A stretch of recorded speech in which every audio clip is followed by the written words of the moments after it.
Our topic for today is radiation under heat transfer.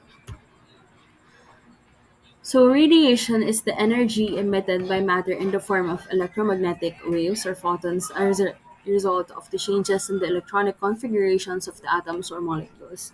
Energy transferred by radiation is the fastest at the speed of light and with no loss in intensity in a vacuum. So, imagine heat traveling like light. That's essentially what heat transfer by radiation is. It's the way heat moves through space as electromagnetic waves. Unlike conduction, heat transfer through touch, and convection, heat transfer through moving fluids like air or water. Radiation doesn't need any physical medium like solid, gas, or liquid to transfer heat. And let's use sun as an example. Imagine the sun. Mainit siya, di ba? Pero napakalayo niya sa Earth in the vacuum of space. Pero nararamdaman pa rin natin yung init because yung sun, nag emit siya ng energy as electromagnetic radiation which travels through space and inaabsorb yun ng planet natin. Kaya nararamdaman natin yung init. Next is electromagnetic radiation. Ano ba yun? It is the form of radiation emitted by bodies because of their temperature. All bodies at a temperature above absolute zero emit thermal radiation. So lahat ng bagay with a temperature above absolute zero or 0 Kelvin constantly emit thermal radiation. Kahit malamig na siya or kahit malamig yung bagay na yun, basta above siya ng absolute zero, nag-emit pa rin siya ng radiation pero mababa lang or hindi super intense. And the hotter the object, the more radiation it emits and the shorter the wavelengths of that radiation. Next is radiation is a volumetric phenomenon. All solids, liquids, and gases emit, absorb, or transmit radiation to varying degrees. So, based dito, yung radiation is nag interact with matter throughout sa isang volume, let's say, sa enclosed space. Yung buong volume na yon is nag interact sa radiation and hindi lang sa surface. Yung atoms and molecules within the bulk of a material, solid man yan, liquid, or gas, can vibrate and emit electromagnetic radiation. So, when radiation passes through a material, it can be absorbed by atoms and molecules within the material's volume. So, tumataas yung internal energy and potentially its temperature. Dahil alam natin, as a system's temperature increases, the molecules will move faster, thus, magkakaroon ng mas marami kinetic energy and lilid yun sa pagtaas ng internal energy. Next is, yung radiation, pwede rin siya mag-pass sa isang material without being fully absorbed or emitted by its interior. So, the extent of transmission usually depends on the material's properties and the wavelength ng radiation. Next, it is considered to be a surface phenomenon for solids that are opaque to thermal radiation since the radiation emitted by the interior regions of such material can never reach the surface. So, dahil hindi nakakalabas yung radiation galing sa loob ng isang material, parang sa surface lang nanggagaling yung radiation na nakikita or nararamdaman natin. So, technically, yung init na galing sa loob, kumbaga kumakalat na siya sa buong space or napupunta na siya sa iba't ibang parts ng isang bagay. Kaya, um, bago pa makarating sa surface yung radiation, nakakalat na siya or nawala na siya, parang gano'n. And technically, hindi na nakakaabot yon sa labas. Next, this is the formula for radiation based on Stefan Boltzmann law.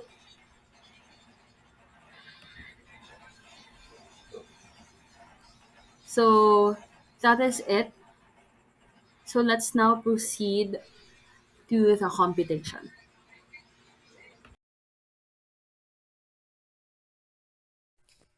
What is the rate of heat transfer by radiation? with an unclothed person standing in a dark room whose ambient temperature is 22 degrees Celsius. The person has a normal skin temperature of 33 degrees Celsius and a surface area of 1.50 meters squared. The emissivity of skin is 0.97 in the infrared, where the radiation takes place. First, yung gagawin natin is isusulat muna na natin lahat ng given. Then, itong ambient temperature natin na 22 degrees Celsius is ito yung TS natin. While yung itong 33 degrees Celsius naman natin yung pangalawa. Then may binigay siya na area natin na 1.50 meters squared. And may emissivity tayo ng skin na 0.97. Yung hinahanap natin dito is yung rate daw ng heat transfer via radiation. So yung required is yung QRAD. Then, so using the formula para makuha natin yung QRAD, Q radiation is equals to sigma EA TS4 minus raised to 4. So, yung sigma natin dito, yung constant ayon kay Stephen Boltzmann is yung 5.67 times 10 raised to 8 watts over meter squared Kelvin 4. So, yun na yun. So, isusulat na natin siya ng 5.67 times 10 raised to 8 watts over meter squared point Kelvin 4 times yung emissivity natin na 0.97 tapos yung area natin na 1.50 meter squared. Then, yung temperature pala natin, gagawin muna natin siyang Kelvin. So, itong temperature, ipa-plus pa natin ito sa 273 para ma-convert siya ng Kelvin. So, yung 22 plus 273 is 295. While itong 33 naman is 306 Kelvin. So, ilagay na natin siya dito sa temperature na 295 raised to 4 minus 306 raised to 4 Kelvin raised to 4.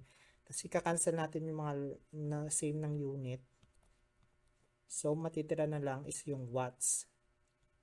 Then, pag kinalcule na natin siya, yung value ng QRAD natin, yung sagot natin is, pag kinalcule natin is negative 98.5321 watts. So, yun na yung final answer natin.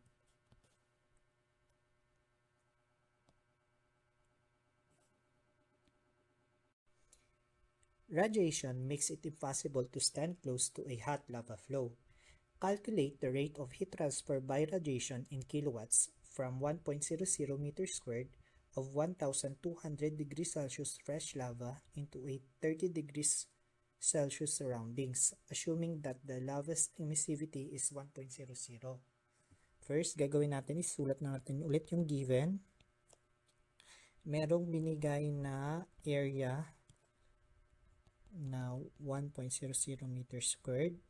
Then, temperatures ng fresh lava, ito is 1,200 degrees Celsius. Tapos, meron din tayong 30 degrees Celsius daw na surrounding. So, 30 degrees Celsius. And yung emissivity natin ng lava is 1.00. So, ang required natin hanapin is ang calculate daw the rate of heat transfer in kilowatts. So, may condition na siya. So, yung QRAD daw natin, radiation, kailangan kilowatts. So, pag sunod na natin, same lang ng formula kanina na Q radiation, sigma E A TS4 minus TSOR 4. Bali, itong parang di na tayo umulit, itong temperature plus na natin siya sa 273 para maging Kelvin. So, 1,000 magiging 1473 Kelvin. Tapos, itong 30 magiging 303 Kelvin. Then, ito na natin. Yung value ng sigma ng ayon kay Stephen Boltzmann is yung 5.67 times 10 raised to 8 watts over meter squared Kelvin raised to 4. Ang emissivity natin is 1.00. Yung area natin is 1.00 din meter squared. Tapos yung temperature natin na naka-Kelvin na is 303 raised to 4 minus yung isa na 1473 Kelvin raised to 4. Cancel natin lahat ng unit, same.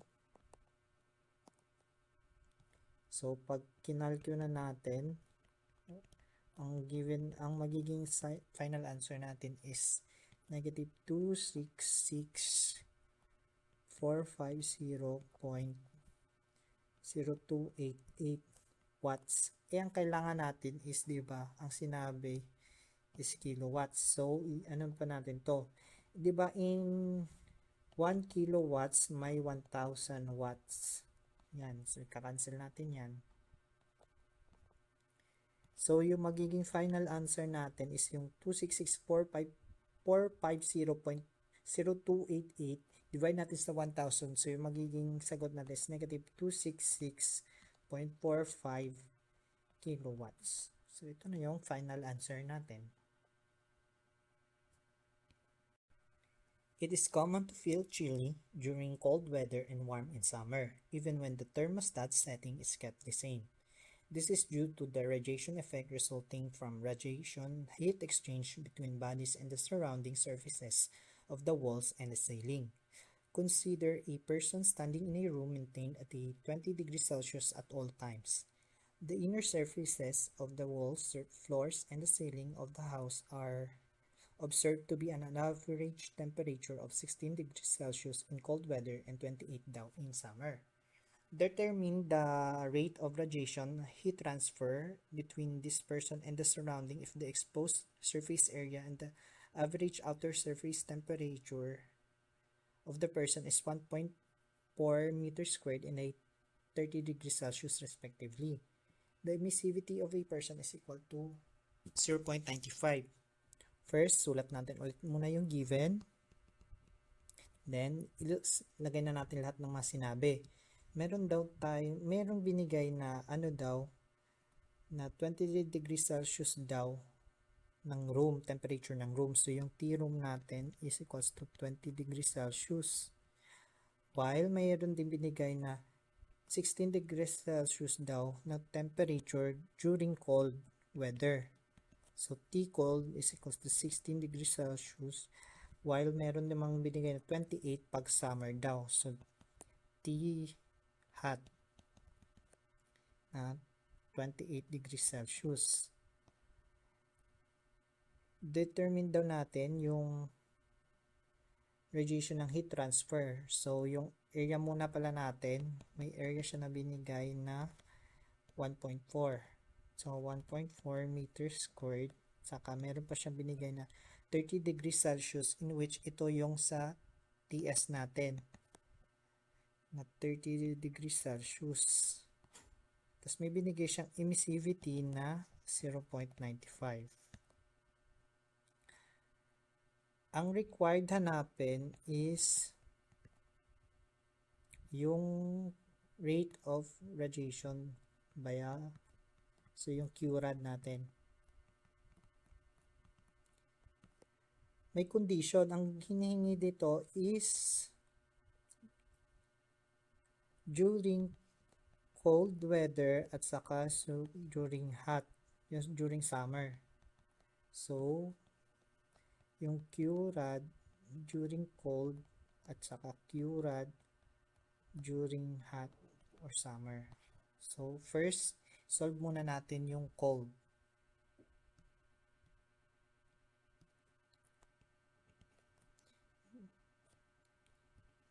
Q radiation during cold is equals to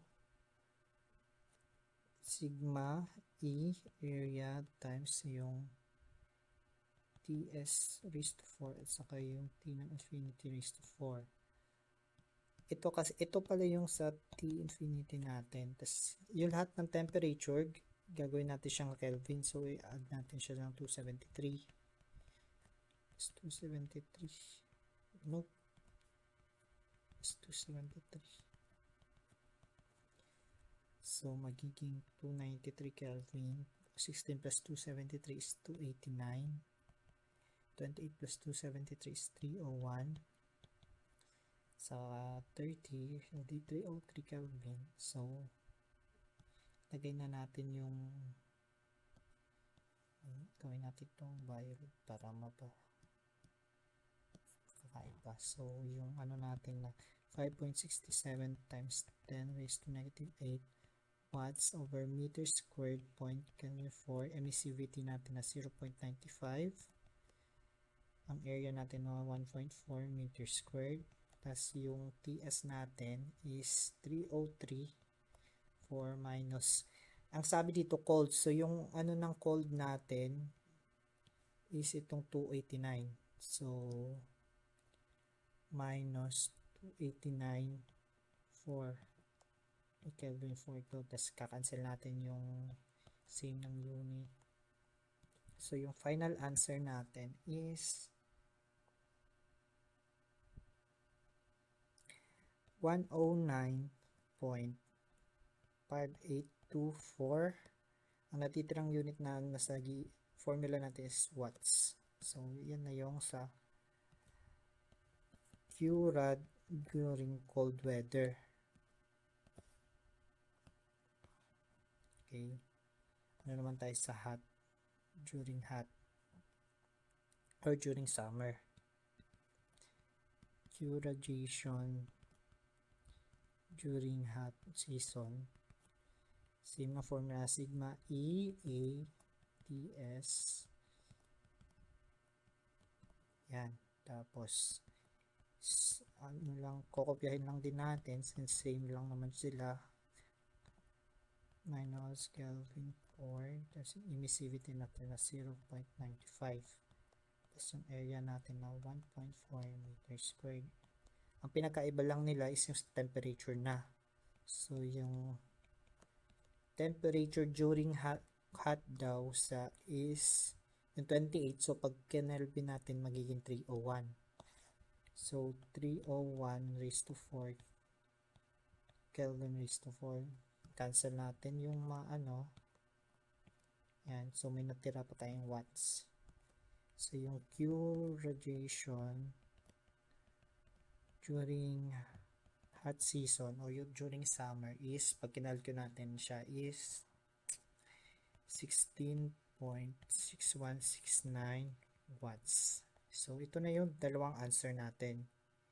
Ang Q radiation daw natin during cold season o cold weather is 109.5824 watts, while during hot season naman is 16.6169 watts. So quick review muna kung anong mga pwede nating magamit na formula dito sa ating problem. So dito, meron tayong tatlo. So dito sa pang-una, makikita nyo wala siyang emissivity. Kasi itong dalawa may emissivity eh. So bakit wala emissivity to? So pwede natin siya magamit for fully black na body. Kasi kapag black daw yung body, ang emissivity natin is equal siya sa 1. So kapag 1 yung emissivity, so hindi na natin siya kailangan ilagay dito sa formula. Okay? So yung number 2 naman, dito, kapag may binanggit na emissivity and hindi siya color black. Okay? Pero, dito sa number 2, sa pangalawa, wala yung surrounding. Yun yung pagkakaiba niya dito sa pangatlo na meron siyang surrounding. Kapag binanggit sa given or sa problem, yung ating surrounding, ito yung kailangan natin gamitin, yung pangatlo. So, check natin if anong pwede natin gamitin dito sa problem natin. So, at what net rate does heat radiate? So, yun nga hinahanap, yung Q-rad. Tapos, meron ding area. Okay? So, sulat na rin natin. Area is equal to 275 square meter.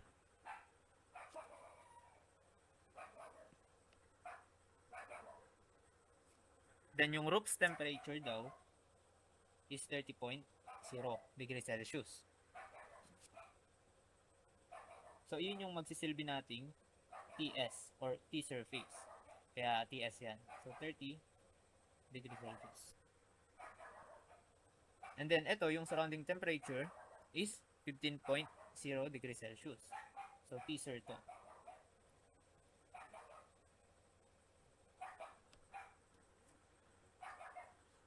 And then, yung emissivity is 0.9.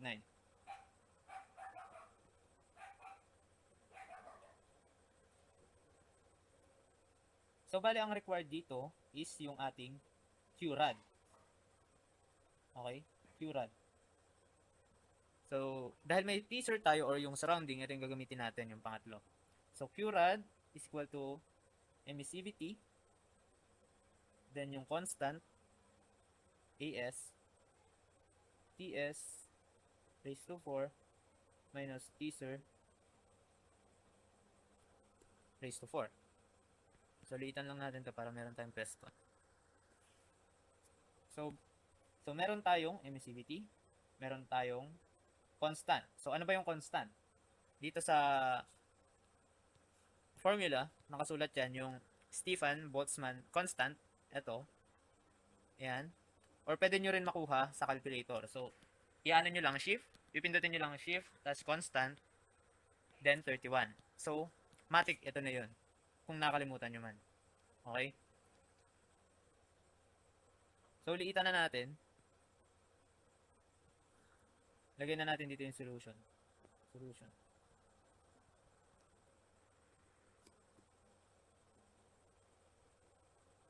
QRAD is equal to 0.9 times 5.67 times 10 raised to negative 8 watts per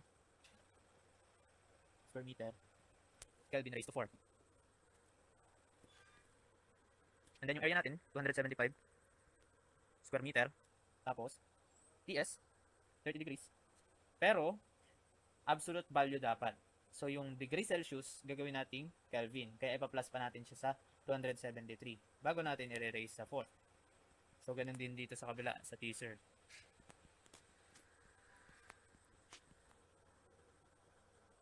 So, bali ang kakalabasan ng unit dito is Kelvin raised to 4. Dito dito sa pinaganuhan natin.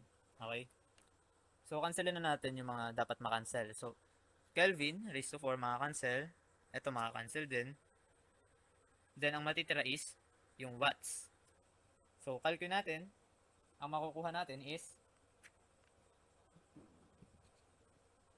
21,740.10524 watts. Or pwede ring 21.7401 kilowatts. So, ito yung na-lose na heat ng ating hot surface, which is yung roof. Okay, so next number. So, find the net rate of heat transfer by radiation. So, yun ulit yung ating hinahanap. QRAD. Required natin is QRAD. Okay? Then, from a skier standing in the shade given the following. She is completely clothed in white. White. So, ibig sabihin, baka mababa yung nito, emissivity. Then, clothes have an emissivity of 0.20. So, yun nga, mababa. And then, surface temperature, yung TS yan, na 10.0 degrees Celsius. Then, meron tayong surrounding temperature na negative 15 degrees Celsius. And meron tayong surface area na 1.60 meters squared. So, ang given, meron tayong emissivity or yung E, 0.2. And then, surface temperature, yung TS or yung skin niya, or yung yung clothing, na 10.0 degrees Celsius. And then, yung surroundings, or yung TSIR, meron tayong negative 15 degrees Celsius. Tapos meron din tayong surface area na 1.60 meters squared. So, yung QRAD dahil mayroon tayong surrounding, yung kanina lang din yung gagamitin natin. So, E times yung constant. Tapos, so ano ba yung constant? Meron tayong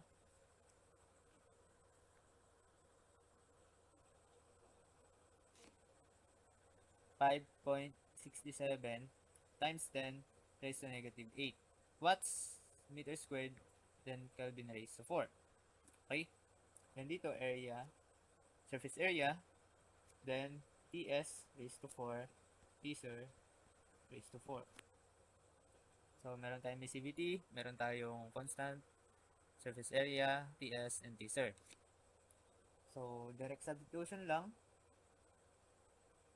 So, 0.2 times 5.67 times 10 raised to negative 8. Ilabas na natin to para madali cancel. Kelvin raised to 4. And then, area naman, which is 1.60 meter squared. Then, dito na natin lagay yan sa baba, yung TS. So, 10. Diba, kailangan natin absolute value, so pa-plus natin siya sa 273. Pareha sila. Minus, Tsir. Wait lang, yung raised to 4. Negative 15 plus 273 raised to 4. Okay. So, ang makukuha natin dyan, cancel muna pala natin to. So, may matitira tayong watts. So, ang final answer, nakalculate ko na, 35.9883 watts. So, ito na yung ating final answer. Okay? Yan na yung ating Q-rad.